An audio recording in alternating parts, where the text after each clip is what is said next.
కేటీఆర్ పై మాజీ మంత్రి షబ్బీర్ అలీ ఫైర్ అయ్యారు. కాంగ్రెస్ ప్రభుత్వాన్ని చూసి కేటీఆర్ ఓర్వలేకపోతున్నారని ఆయన విమర్శించారు. తెలంగాణ ప్రభుత్వం ప్రజలకు దగ్గర కావడం లేదని విమర్శించడం సిగ్గుచేటని ఆయన మండిపడ్డారు. 10 ఏళ్లలో బీఆర్ఎస్ ప్రభుత్వం చేసింది లేదన్నారు. కేసీఆర్ కుటుంబ స్వలాభం ఆస్తులు పెంచుకున్నారు తప్ప ప్రజలకు ఏం చేశారని ఆయన ప్రశ్నించారు.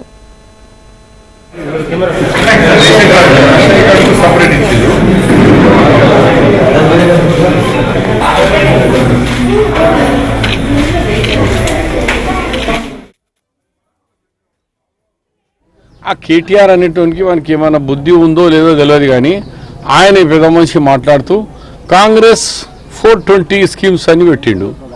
హర్యానాలో మా దాంట్లో ఉందిరా బాబు, కాంగ్రెస్ గ్యారంటీ స్కీమ్స్ అన్నీ 100 రోజుల్లో 100 days 100 दिन 3 భాషలు చెప్తున్నా కేటీఆర్, అర్థం చేసుకో. 100 दिन 100 days 100 రోజులు 100 కాలేదు కదరా బాబు. పుట్టిన తర్వాత ఉయ్యాలాలు వేస్తారు 21 दिनाలు కాదు, 21 दिनाలు కూడా కాలే. చిల్లా కడితే 40 दिन होना, అవి చిల్లా भी नहीं కాంగ్రెస్ పార్టీ पैदा होके. ఇప్పుడు ఏమైంది ఏమైంది ఏమైంది ఏమైంది నీ స్కీమ్స్ ఏమైంది 10 సంవత్సరాల నుంచి మేము 2 కంప్లీట్ ఇచ్చినాం, మిగిలిన కూడా ఇచ్చే ప్రాసెస్ స్టార్ట్ చేసినాం. నువ్వు 100 दिनाలు దాటిన తర్వాత అడుగు ఏమైంది కాంగ్రెస్ పార్టీ చెప్పింది అని.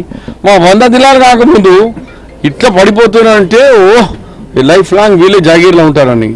ఇలా ప్రజల పాలన అని చెప్పినాం. సెక్రటరియట్ గేట్లు తీసేసినాం. ప్రజలు సెక్రటరియట్కి పోవచ్చు, ప్రజాభవన్కి పోవచ్చు, జ్యోతిరావు ఫూలే భవన్కి పోవచ్చు, యాడ అంటే తిరగండి.